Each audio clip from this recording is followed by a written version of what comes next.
Boa tarde. Bom, eu não vou falar hoje sobre algum assunto que Pietro Baldi abordou. Eu vou tentar falar um pouco sobre a vida dele. Eu sei que muitos de vocês já sabem bastante sobre tudo, sobre a vida e sobre a obra.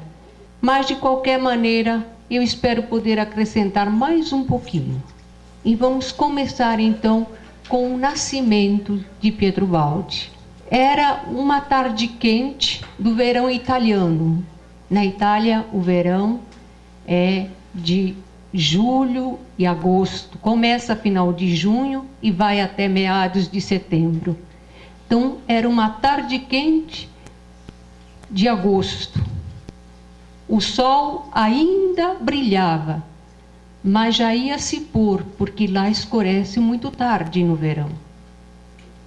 Então o silêncio da noite iria cair sobre as ruas de uma pequena cidade da Itália, uma pequena cidade medieval, Foligno.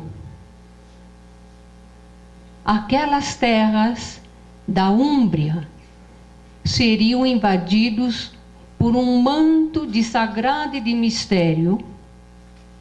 Aquelas terras que outrora haviam sido pisadas por Santa Clara, por São Francisco e por tantos outros santos. O silêncio pairava. Mas, de repente, um vagido rompe aquele silêncio. Pietro acabara de nascer. Era o dia 18 de agosto de 1886. Nascer é uma coisa tão simples, tão normal, tão comum, que ninguém dá muita atenção. As pessoas geralmente não dão muita atenção, muito valor a coisas maravilhosas que acontecem na vida. Mas naquele feto que vem à luz, naquele pequeno ser, há abismos de sabedoria e de mistério, tanto do ponto de vista orgânico, como do ponto de vista espiritual. E aquele pequeno ser, aquela coisinha pequena, teve que percorrer um longo caminho para se transformar naquilo que é quando nasce, ao nascer. E o Baldi sintetiza isso muito bem no seu livro História de um Homem. Olhem bem, então, o feto resume e sintetiza a espécie, traz em si o passado e, sobretudo, em germe o futuro.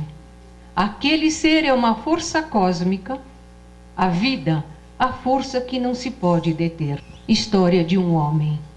E assim o Baldi nasce e dá os primeiros passos nas terras da Úmbria.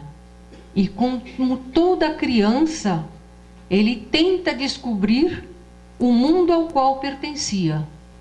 Ele, desde pequeno, mostrava uma personalidade muito peculiar, muito característica. Ele era extremamente curioso, mas não curioso de futilidades. Ele queria sempre saber tudo de tudo. E ele fazia muitas e muitas perguntas para a sua família, para os seus familiares, para os empregados, porque a família era muito rica e havia muitos empregados, e principalmente para sua mãe, a dona Lavínia. E essas perguntas, às vezes, os adultos não queriam responder ou não podiam responder, não sabiam como responder. Então, por insistência própria de Pietro, e para dar paz à família também, ele foi para a escola aos 5 anos de idade. Vejam que ir para a escola aos 5 anos de idade naquela época não é como ir para a escola aos 5 anos de idade hoje. As escolas lá não tinham as cores, a alegria que tem as escolas brasileiras atualmente. Naquela época não havia maternal, jardim, pré, não havia nada disso. Se entrava na escola, já se sentava na carteira com lápis e papel e borracha. E tinha que ficar quieto e prestar atenção ao professor. Mas assim mesmo, o Baldi quis frequentar a escola aos 5 anos de idade. E ele cresce, normalmente, como toda criança, mas ele logo percebe que a escola não correspondia àquilo que ele tinha pensado, não correspondia às suas expectativas. Mas, por outro lado também, ele percebe que aquele convívio com seus colegas, com os professores, com outras pessoas que frequentavam a escola, lhe oferecia um ensinamento de um valor enorme, de um valor incalculável, um conhecimento que não estava escrito nos livros. Chega uma hora que ele está já no ginásio e finalmente ele se entusiasma por algum assunto na escola. Um dia, quando já estava no ginásio, ouviu o professor de ciências pronunciar a palavra evolução. Como ele mesmo conta no seu livro História de um Homem, foi um relâmpago, um susto e depois trevas. O que teria acontecido? Que ideias teriam passado em sua mente? Não compreendeu bem na hora, mas aquela ideia e evolução seria o eixo de sustentação de seu destino. Então, vejam que ele já adolescente, deveria ter talvez uns 12, 13 anos, ele já sentiu um arrepio com a palavra evolução.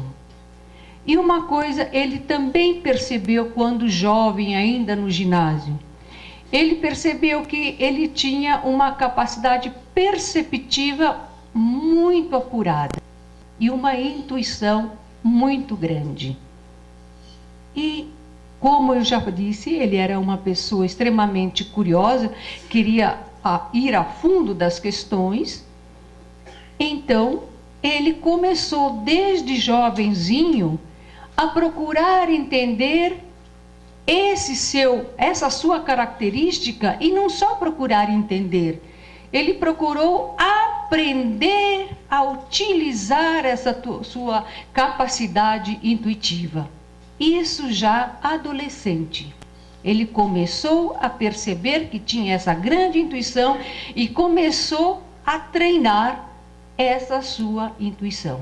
Coisa que ele não percebia ser tão comum nos seus compatriotas, nos seus semelhantes, nos seus colegas, nos seus professores. Bom, e ele chega na hora de ir para a faculdade. E intimamente ele queria cursar medicina, ele se interessava muito por medicina. Mas naquela época se satisfazia muito a vontade dos pais, e aí ele acabou fazendo a faculdade de Direito em Roma. Então ele teve que mudar de Foligno para Roma e cursou a faculdade de Direito em Roma. Lá, enquanto cursa a faculdade, ele gostava de aproveitar ao máximo o tempo. Então ele achou que podia aproveitar os momentos que lhe sobravam para aperfeiçoar o seu conhecimento. Então ele simplesmente aperfeiçoou os seus estudos de piano, que aliás ele era um exímio pianista. Além de ouvir as músicas clássicas, ele tocava muito bem piano. Ele aprendeu a escrever e falar fluentemente o francês, o inglês e o alemão. E era uma coisa interessante com o alemão, que quando ele ia escrever alemão, espontaneamente ele acabava utilizando termos arcaicos e escrevia com letras góticas, ou seja, com uma grafia que não era mais utilizada, era só utilizada na Idade Média. Então, isso foi mais um fato que lhe chamou a atenção. Bom, mas ele termina a faculdade de Direito, mas ele nunca quis exercer a profissão. Por quê? Porque para ele só havia uma lei verdadeira, a lei do Evangelho. E um juiz imparcial e justo, Deus. Imaginem vocês como é que alguém que só acredita na lei do Evangelho poderia exercer a profissão de advogado. Ele estaria se agredindo o tempo inteiro, ou na maioria das vezes. Então vejam o que ele escreve. Ele nunca quis exercer a profissão de advogado, porque para ele só havia uma justiça verdadeira, a do Evangelho. E só um juiz imparcial e justo, Deus. Com essa mentalidade, com essa maneira de pensar, realmente seria difícil exercer essa profissão. Mas como eu disse, ele aprendeu muito bem e se formou em línguas, particularmente no inglês, francês e o alemão. Então ele exerceu sim a profissão de professor de inglês. Como ele cursou a faculdade que os pais tanto queriam e ele se formou com brilhantismo, ele ganha um prêmio, ele recebe um presente dos pais, uma viagem para os Estados Unidos. Agora, qual foi a tese brilhante que ele escreveu e que foi muito aplaudida pelos examinadores? Vejam que interessante. O tema da tese de doutorado de Pietro Baldi: a expansão colonial e social da Itália para o Brasil. Isso ele escreveu em 1910. Então, já em 1910, intuitivamente, ele já tinha um carinho, um amor por esse país. Muito bem, ele defendeu a tese com brilhantismo, os pais ficaram muito felizes e lhe deram de presente uma viagem de 6 meses para os Estados Unidos. E coisa que ele fez. Ele viajou para os Estados Unidos. Naquela época, era quase que uma lei, se o jovem não se tornasse um padre ou uma freira, tinha que casar e constituir família. Então, enquanto ele estava nos Estados Unidos, os pais se preocuparam em procurar uma jovem que estivesse à altura do seu filho. E realmente encontraram. Quando ele volta dos Estados Unidos, eles lhe apresentam a noiva. Era uma jovem muito bonita, rica, bem educada, e eles se casam. E ele se casa em 1912. Então, no ano seguinte, em 1911, foi para os Estados Unidos. Em 1912 ele se casa. Agora vejam bem, o Baldi naquela época era um jovem, particularmente bonito como homem, muito rico, muito bem educado em todos os sentidos, tinha uma vasta cultura, viajado. Então ele tinha tudo. É ou não é? O que mais que ele poderia querer? Tinha tudo, tinha uma mulher linda, já tinha filhos, o que mais que ele poderia querer? E no entanto, ele tinha uma angústia. Às vezes aquela angústia o deixava terrivelmente cansado, esgotado, acabava com todas as suas energias. Mas por que essa angústia? Ele tinha perguntas que ele não tinha conseguido responder e que, mesmo perguntando, as pessoas que eram consideradas mais sábias do que ele também não tinham conseguido responder. E que perguntas eram essas? De onde venho? Por que vivo? Para onde vou? Por que sofro?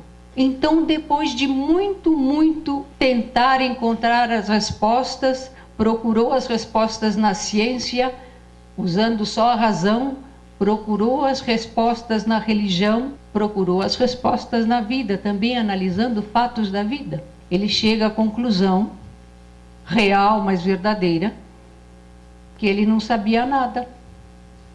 E que os outros também, os grandes sábios, não sabiam nada. Porque ninguém tinha tido a capacidade de lhe dar uma resposta coerente que satisfizesse a sua curiosidade, as suas perguntas. Então, como ele não era uma pessoa de deixar as coisas pela metade, ele nada começava e deixava para terminar depois. Ele decidiu, ele mesmo, investir num trabalho para encontrar as respostas.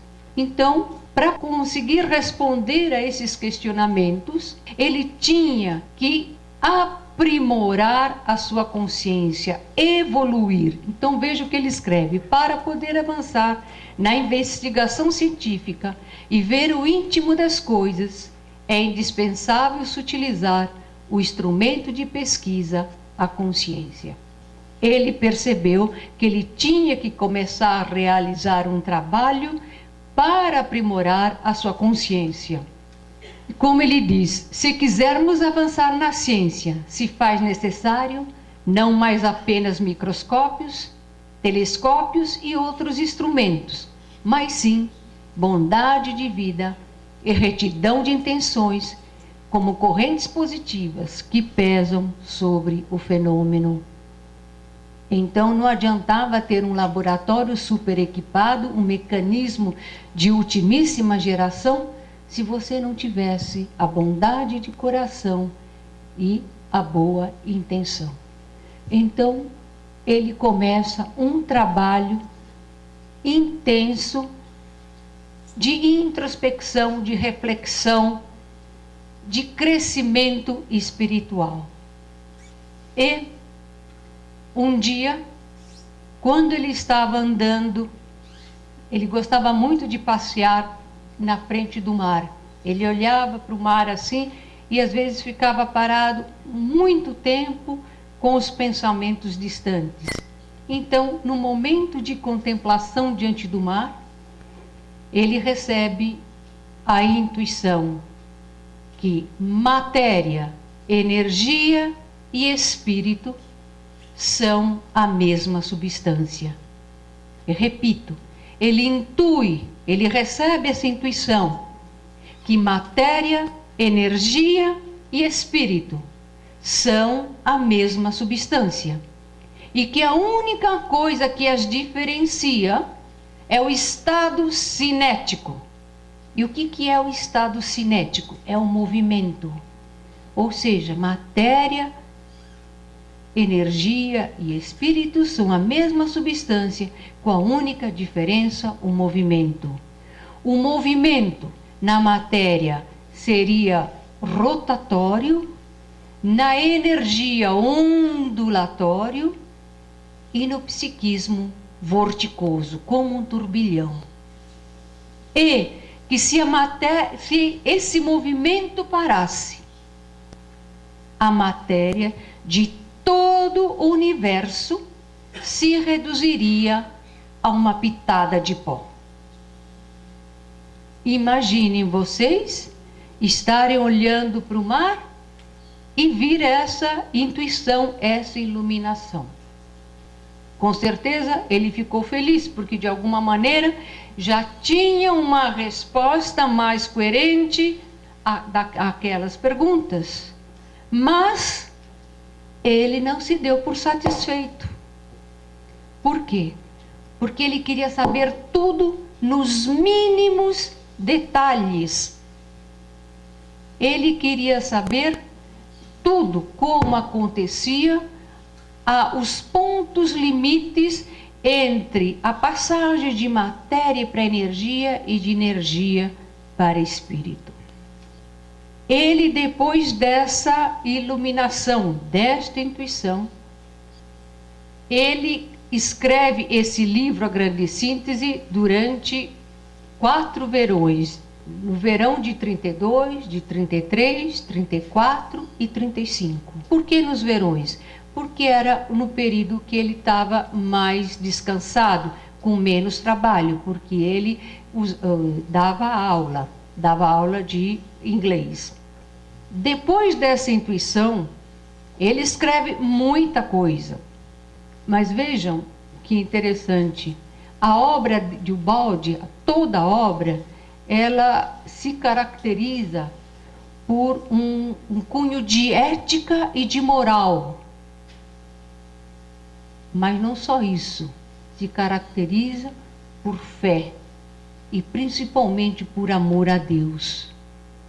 Mesmo ele tendo intuído uma intuição, digamos, científica, quando lemos a grande síntese, não deixamos de ver o misticismo que há nesta obra. Ele teve essa intuição com mais ou menos uns 27 anos, por aí. Para ele conseguir realmente deixar claro para si e para os outros toda essa intuição, passaram-se quase 20 anos. Quase 20 anos se passaram. Por quê? Porque, como ele dizia, o farol só ilumina, não faz o caminho. Então ele tinha tido a iluminação, agora ele deveria cursar o caminho. Ele deveria chegar lá com as pernas, ele deveria chegar lá com seu esforço material, ele deveria entender para si e para os outros como chegar a essa explicação. E aí foi somente em 1932 que ele vai escrever o primeiro capítulo de A Grande Síntese. Mas vamos voltar um pouquinho. Ele continuava ainda com essa aflição, com esse dilema. Ele tinha uma vida boa, ele tinha esposa, família, rico, como disse, bem casado, e no entanto aquela angústia o martirizava. Por que o martirizava? Porque ele estava, na cabeça dele pelo menos, ele estava conduzindo uma vida que não era de acordo com a lei do Evangelho. Talvez fosse, mas para ele não era. Ele achava que ele só poderia pagar o seu sustento através do seu trabalho. Ele não achava justo usufruir de toda aquela riqueza que ele tinha ganho. Ganho como herança, ganho como dote. Então, ele, depois de muito refletir, de muito lutar internamente, ele toma uma decisão. E o que acontece? Durante 2 noites de uma luta intensa, emocional e moral, ele decide renunciar a toda a sua riqueza e se sustentar somente com o seu trabalho. Então, o que acontece com ele? Com esse sofrimento, ele começa a sentir umas adversidades que estavam estrangulando os pontos estratégicos do seu inferior, porque só assim poderia conquistar a luz do céu. Então, vejam, ele faz essa renúncia da parte material, que era a parte do seu inferior é que estava gostando desse luxo, dessa comodidade. A luta, na verdade, que estava se travando, a angústia, era do seu eu superior com o seu eu inferior. Não compreendia, mas Deus o vigiava. Aquilo que ele sentia como sufocação era antes expansão. Aquilo que ele sentia mortal era introdução à vida. Aquela opressão lenta que o arredava das coisas humanas o conduzia para as coisas divinas. Então, o seu sofrimento era essa luta entre essa parte espiritual, que queria uma coisa, e essa parte mais material, que, claro, se acomodava com as comodidades materiais. E aí, ele decide realmente renunciar a todos os seus bens. E ele gostava muito de andar sempre, mas nas férias ele costumava de andar, se o tempo permitisse, todo dia de manhã e à tarde.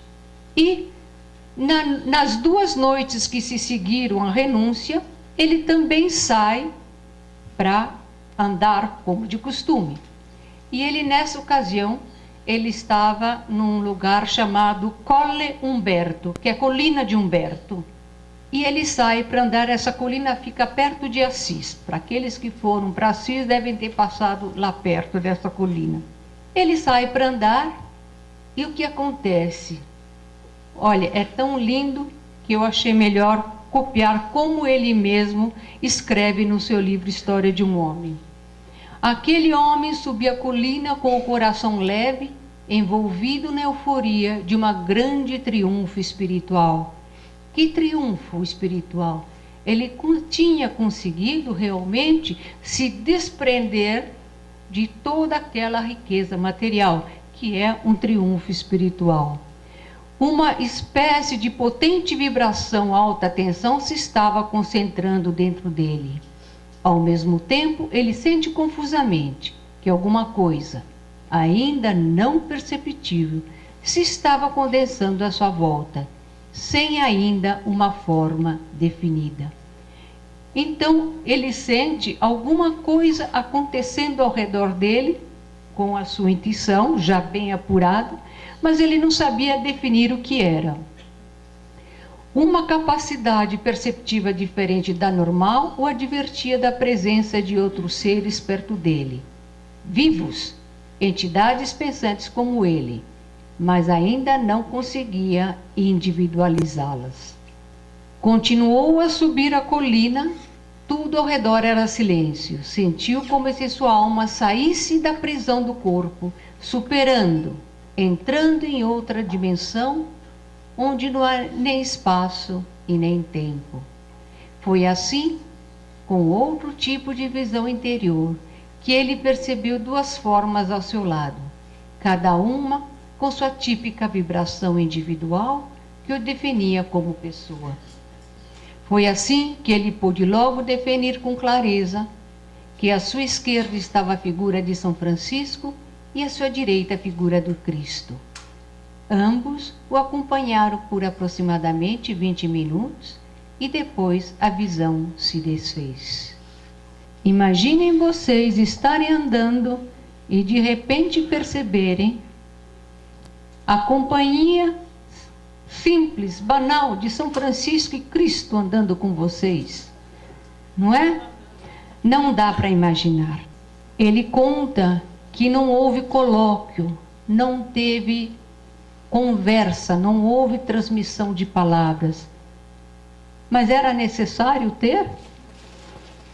Imaginem vocês se precisa ainda conversar com São Francisco, né? Então, durante 20 minutos o acompanharam em total silêncio. Silêncio em parte. Porque quando o balde saía para passear, sempre o cachorrinho do caseiro o acompanhava. Um misticinho, um sem raça definida. Não é? Não pode falar vira-lata, que é depreciativo. É um misticinho de várias raças. Ou um mistinho, pronto. E esse cachorrinho sentiu a presença de alguma coisa diferente, talvez de seres, de pessoas, e ele ficou latindo e pulando ao redor dele. E quando a visão se desfez, o cachorrinho tranquilizou e continuou andando.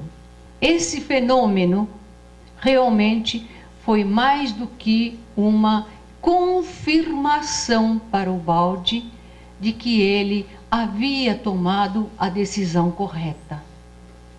E que a decisão dele também não era muito simples, era seguir o seu destino e realizar uma obra para o bem da humanidade, ou seja, seria o cumprimento do seu dever, seria o cumprimento do objetivo pelo qual ele havia nascido. Isso aconteceu dia 14 de setembro de 31. No mesmo ano, no Natal, ele se encontrava na Tenuta Santo Antônio. Tenuta é chácara, em italiano. Então, uma chácara Santo Antônio. E na noite de Natal, depois da costumeira ceia, ele se retira para o quarto e faz sua meditação. Toda noite ele meditava, antes de se deitar, ele fazia uma análise dos seus atos, fazia uma reflexão e entrava em comunhão com Cristo. Então, na sua meditação, ele recebe a mensagem de Natal, que também, por ser de uma beleza incomensurável, eu transcrevi só um trechinho, porque ela é muito longa. No silêncio da noite santa, escuta-me, põe de lado o saber e tuas recordações. Põe-te de parte, esquece tudo. Abandona-te à minha voz, inerte no vazio, no nada, no mais completo silêncio do espaço e do tempo. Neste vazio, ouve minha voz que te diz: ergue-te e fala, sou eu. Um pouquinho mais adiante. Não perguntes o meu nome, não procures individuar-me. Não poderias. Ninguém poderia. Não tentes uma inútil hipótese, sabes que sou sempre o mesmo. E no final, eu presido ao progresso espiritual do vosso planeta. E para o progresso espiritual, um ato de bondade tem mais valor que uma descoberta científica. Então vejam, fiquem felizes quem não é cientista aqui, que sempre pode continuar o seu caminho espiritual, porque um ato de bondade tem mais valor que uma descoberta científica. Então gravem isso, gravem bem, porque um ato de bondade nós sempre temos a chance de praticar. Sempre. A cada dia nós temos no mínimo umas 10 chances de praticar um ato de bondade. Quem é que passa essa mensagem para Pietro Baldi? Sua voz. Se identifica como sua voz, que diz: não perguntes o meu nome, não procures individuar-me, não poderias, ninguém jamais poderia. Daqui em diante é um marco. O Baldi passa a receber a sua voz, essa entidade que se comunicava com ele, teoricamente sem nome, porque ele não deu. Nós damos, mas ele não deu. Ele chamava de sua voz até o seu desencarne.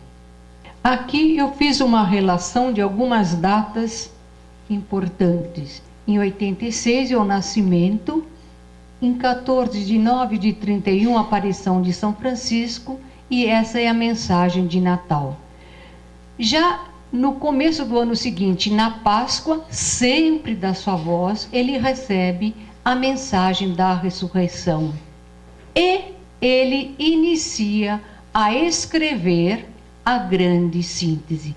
Finalmente, ele estava pronto para conseguir redigir aquela intuição que ele tinha tido 20 anos antes. Então, vejam quanta dedicação que ele teve para poder escrever esse livro. E daqui para frente, essa sua voz sempre lhe trazia mensagens. Então, ou ele escrevia uma mensagem, ou ele escrevia um capítulo de A Grande Síntese. E, em 1933, no centenário da morte de Cristo, ele recebe a mensagem aos cristãos, sempre escrevendo A Grande Síntese. E em 1933 também ele recebe a mensagem aos homens de boa vontade, sempre escrevendo A Grande Síntese.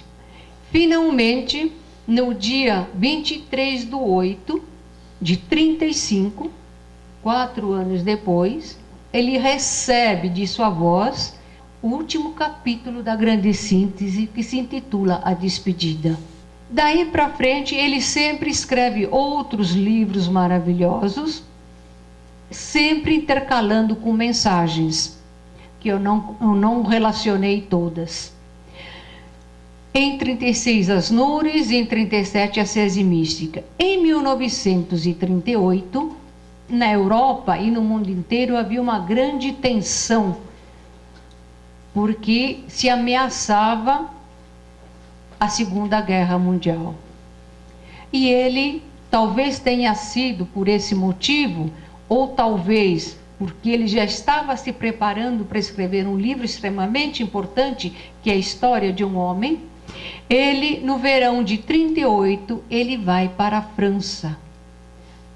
Ele queria realmente visitar e olhar nos mínimos detalhes, como sempre, o Palácio de Versalhes. E foi o que ele fez. Ele passou o verão na França.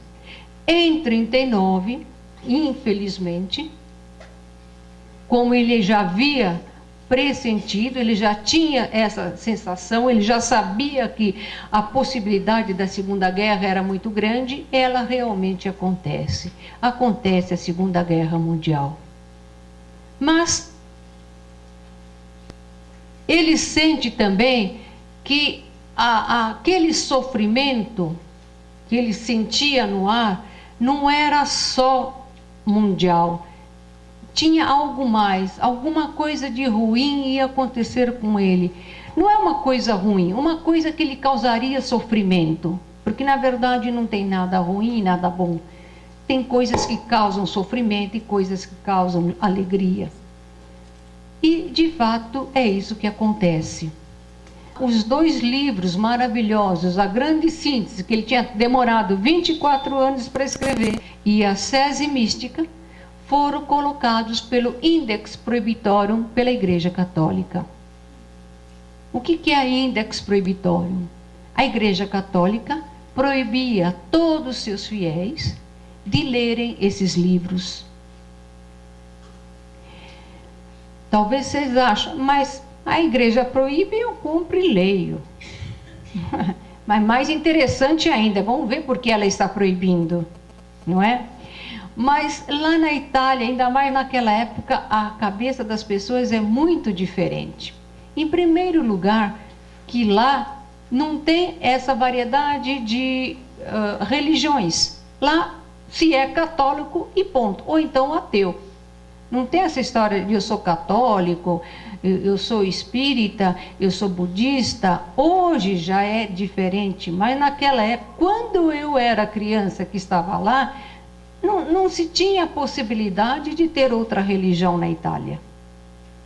Se era católico ou ateu, ou morreu o assunto. E os ateus eram os comunistas. Acabou. Então, a igreja, tomando essa decisão de colocar os livros no Índice Proibitório, ela estava literalmente proibindo de todos os italianos e todos os católicos do mundo lerem esses livros. E o Baldi, ele tinha uma característica muito marcante na sua personalidade. Ele era muito sincero, muito honesto, muito verdadeiro. Ele não tinha inventado nada. Ele tinha escrito aquilo que ele tinha recebido e ele tinha certeza que aquilo lá era uma intuição de um plano superior. Não era invenção dele, ou não eram manifestações psicológicas do seu inconsciente. Porque ele tinha se dedicado desde jovem a pesquisar esse seu lado intuitivo, se vocês lembram que eu falei. Ele, desde adolescente, ele percebeu essa grande intuição que ele tinha, essa grande percepção, e ele não se satisfez em perceber, ele foi pesquisar. Foi aprender a utilizar. Então, quando ele recebeu intuitivamente, ele tinha certeza que aquilo era verdadeiro, de uma entidade superior, que não era uma manifestação do seu inconsciente, ou porque ele tinha tomado um cálice a mais de vinho. Nada disso. Era realmente uma manifestação de um plano superior. Tudo bem que agora já não existe mais o Index Prohibitorum, mas enquanto existiu, era levado muito, muito a sério. Então ele ficou triste com a atitude autoritária da Igreja Católica. Mas ele fez um exame de consciência, percebeu que ele não tinha feito nada de errado, então continuou a escrever, a receber a sua voz e seguir o seu destino. Não se deixou intimidar. Mas vejam, 2 fatos tristes aconteceram então em 39, a guerra e o índex proibitório. Mas vejam que interessante, também foi em 39 que saiu a primeira edição da Grande Síntese em português, que foi um fato que deixou ele extremamente feliz. Vejam o que ele conta do índex proibitório que eu falei. A notícia colheu de surpresa em sua laboriosa solidão numa tarde de novembro. Então renovou o exame de consciência e não encontrou no fundo de si senão a habitual harmonia com Deus. Sua alma sentiu que nada tinha a se reprovar e permaneceu em paz.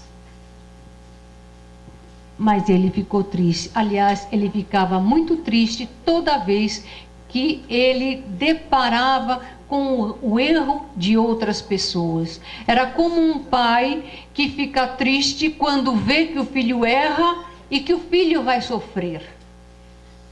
E às vezes o pai não pode fazer nada e só lhe resta ficar triste. Tem que deixar o filho seguir o seu caminho. Então era mais ou menos esse o comportamento dele. Quando ele recebeu a mensagem de Natal em 31, ele ficou tão estarrecido com a beleza dessa mensagem que ele decidiu divulgá-la para o mundo. Então, no dia seguinte, ele a datilografou e a enviou para vários jornais de vários países. Claro que ele enviou também para os jornais italianos, né? Mas ele enviou aqui para o Brasil, para, se eu não me engano, é o Reformador e o Correio da Manhã do Rio de Janeiro. Ele enviou para a Argentina, enviou para a Bélgica, e essa mensagem teve uma tiragem no final de 300 mil cópias naquela ocasião. Imaginem vocês, em 31, ter uma tiragem de 300 mil cópias. Ela foi traduzida até em árabe. Eu não sei como os muçulmanos leram, mas ela foi traduzida, não é? Muito bem, então muitas pessoas começaram a conhecer Pietro Baldi desde 31, através dos seus escritos, dos seus artigos, que ele escrevia para vários jornais, mandava vários artigos, e ele começou a manter uma grande correspondência com o Brasil, e particularmente no Brasil, quem se correspondia bastante com o Baldi, devido à língua, era o professor Clóvis Tavares, o professor de Campos, né? Que eu tive a felicidade ainda de conhecê-lo. Em 39, como eu disse, saiu a primeira edição da Grande Síntese.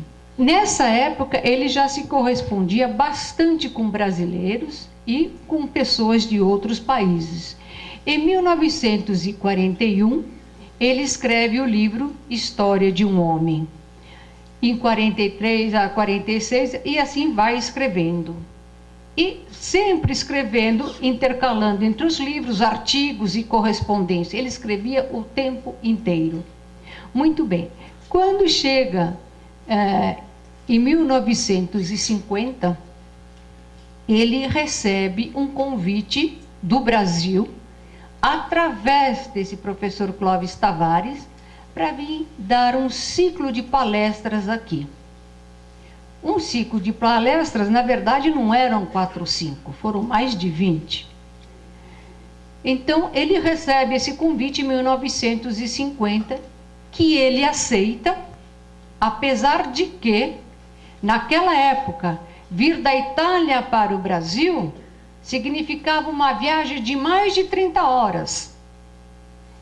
Pensem vocês, ficar naquele quadrimotor mais de 30 horas. Não era coisa muito simples. Mas ele sempre pensava no bem dos outros. E assim, se era para o bem da humanidade, ele viria ao Brasil dar essas palestras. Tudo decidido, tudo combinado. No inverno de 51, portanto, de 50 para 51, né? Dezembro de 50, janeiro, fevereiro de 51, se tem um inverno muito rigoroso na Itália. E ele já não era novo, né? Tá certo? Então, ele já estava preparando todas as palestras, tudo organizado para vir ao Brasil em julho, que seria o verão italiano. Pouco antes de vir para o Brasil, e naturalmente, que é uma coisa muito acentuada na Europa, depois do inverno, as pessoas com um pouco mais de idade adoecem. Isso é uma constante. Então, ele contrai uma bronquite e fica acamado por mais ou menos um mês, com febre altíssima e atacado com a bronquite. Mas, claro, ele se via doente, ele tinha que recuperar as forças do corpo, mas a mente estava trabalhando. A sua voz não ia deixar ele em paz, a sua voz não estava muito preocupada com o corpo. Então, ele aproveita as 20 noites para escrever um livro maravilhoso, que é Deus e o Universo. E eu, quando estava escrevendo essa palestra, aconteceu uma coisa estranha. Eu me senti a última dos últimos seres humanos. Eu falei, puxa vida, ele escreveu um livro magistral desse em 20 noites, com febre mais de 39, e eu não consigo redigir uma palestra de 1 hora? É difícil, gente. Tem responsabilidade aí. Sinceramente, eu fiquei assim, me sentindo a última dos seres humanos. Mas tudo tem um porquê, né? Aí eu tive que tomar uns Nescaus, né? Uns Todds, energéticos, vamos em frente. E aí ele escreve essa magistral obra, que realmente é magistral, em 20 noites, com uma febre de mais de 39. Então ele embarca, vem para o Brasil e desce no aeroporto do Galeão, no Rio de Janeiro, onde ele é recebido por uma comitiva calorosa, porque o brasileiro realmente é muito expansivo e muito amoroso, né? O povo brasileiro realmente é muito amoroso. E dos quais estavam presentes, claro, o professor Clóvis Tavares. E vindo aqui ao Brasil, começa a terrível romaria. Eu digo terrível porque para um homem daquela idade, vejam, era 51. Ele já estava com 65 anos de idade, gente. Tinha acabado de fazer uma viagem de mais de 30 horas. Tá certo? Saiu de um problema de saúde. Mas mesmo assim, chegando aqui, ele cumpriu tudo o que havia sido programado.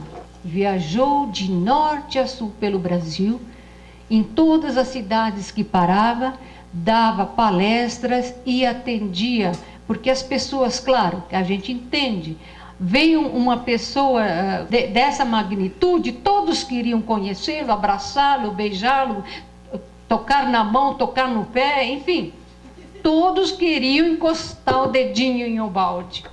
Então, isso para a pessoa que faz isso é 2 minutos, mas quando você é o objeto que todos querem te abraçar, todos querem te beijar, chega uma hora que você não aguenta mais.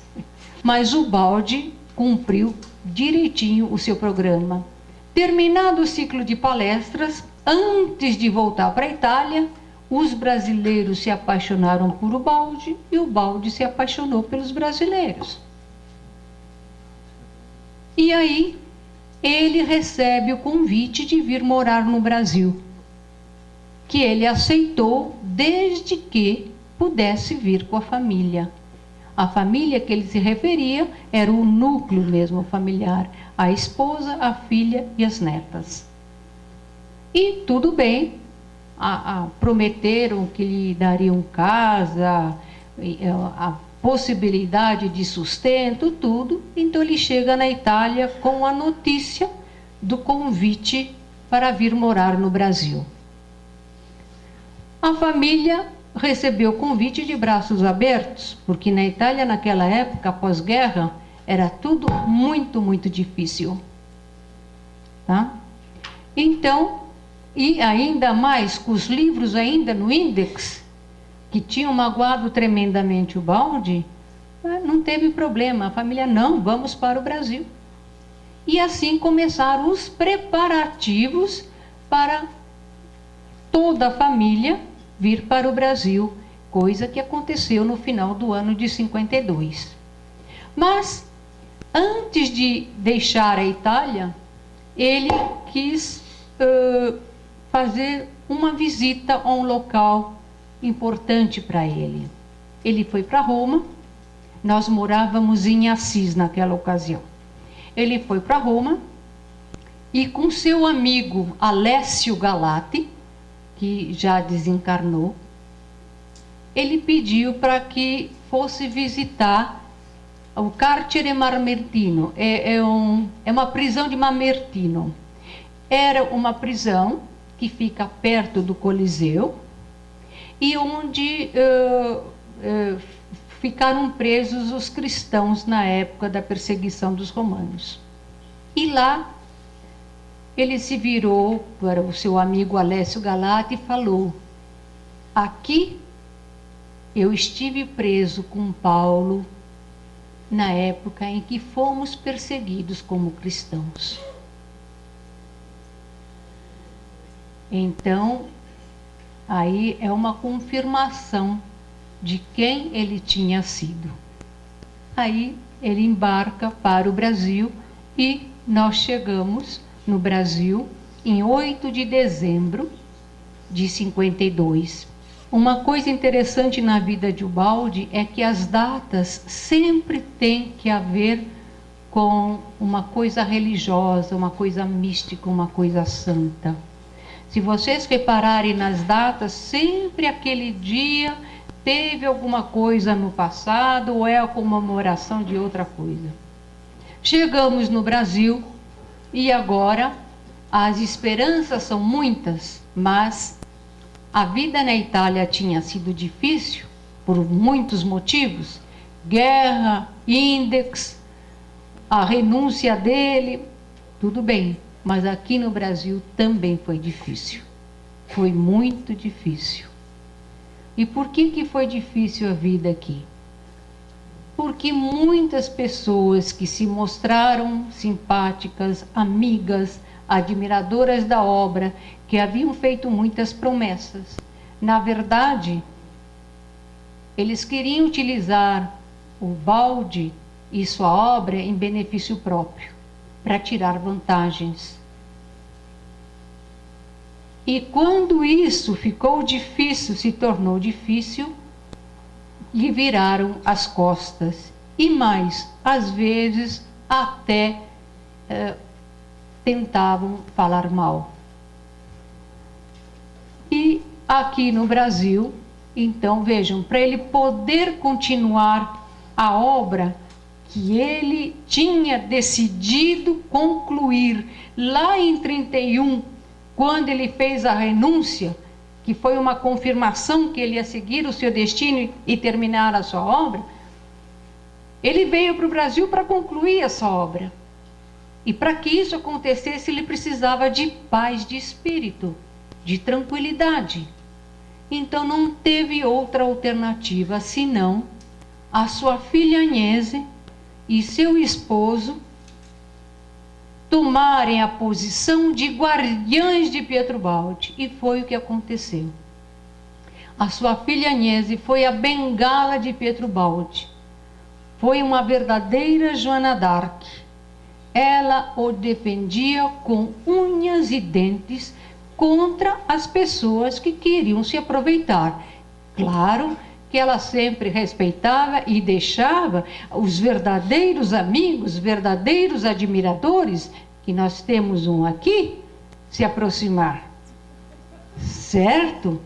Mas os outros não podiam ficar perto dele, porque só assim ele poderia completar a obra.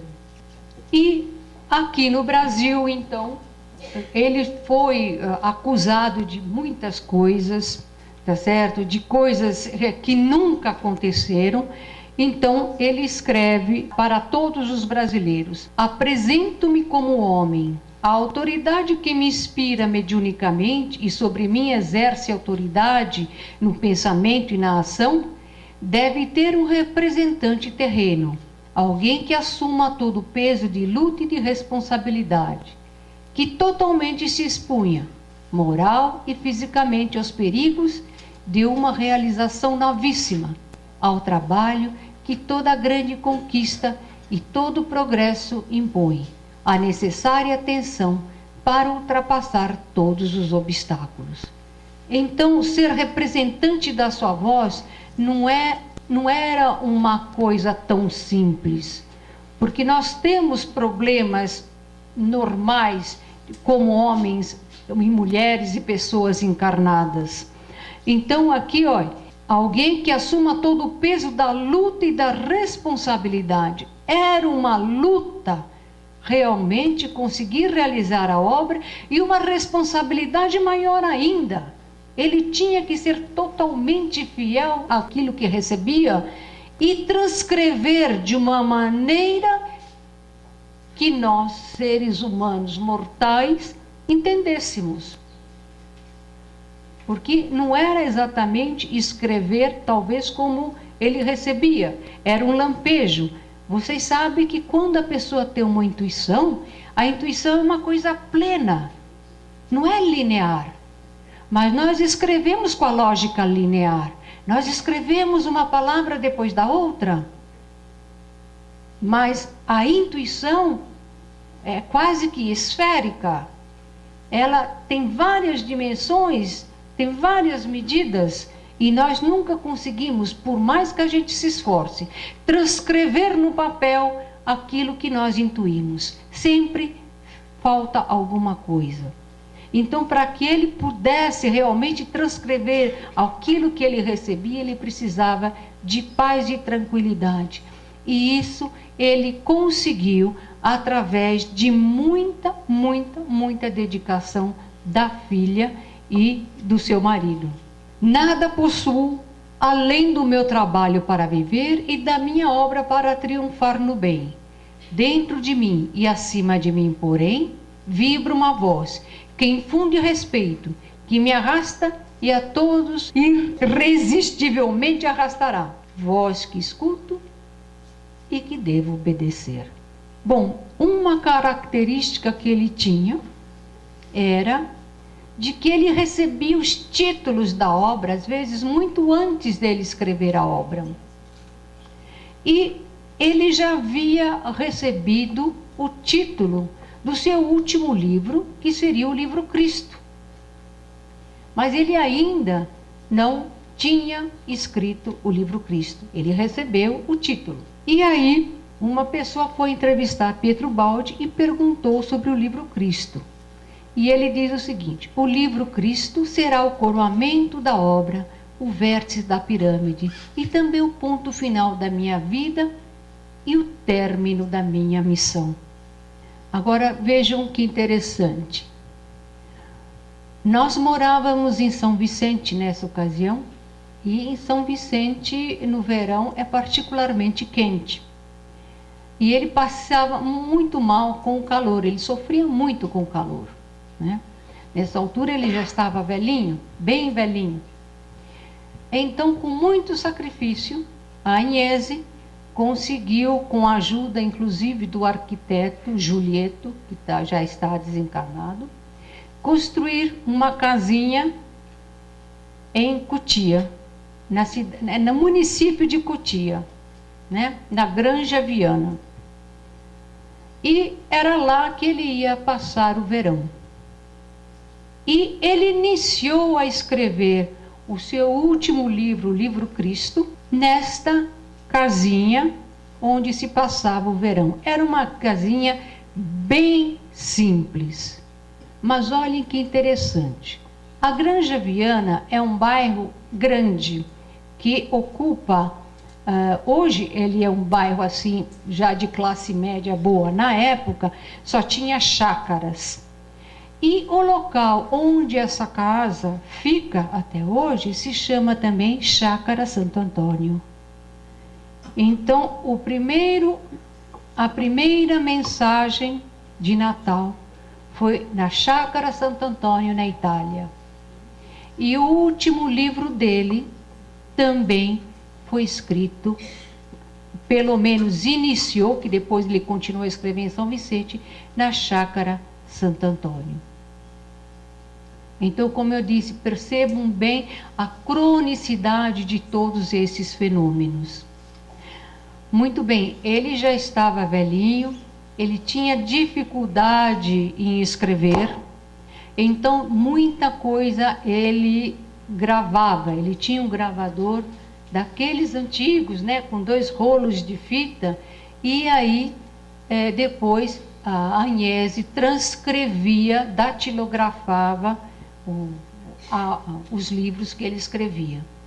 E ele a saúde dele começa a piorar e ele tem pressa em terminar o livro Cristo. Ele é internado mais de uma vez no Hospital São José em São Vicente, e até que no final do ano de 71 e começo de 72, ele ainda não terminou o livro Cristo. E eu me lembro que a Agnese, minha mãe, ia lá, e ele com muita dificuldade, porque ele tinha efizema pulmonar, então ele tinha muita dificuldade em respirar. Ele falava com dificuldade e minha mãe registrava no gravador e depois levava para casa aqueles rolos de fita e os transcrevia. Então, quando chega realmente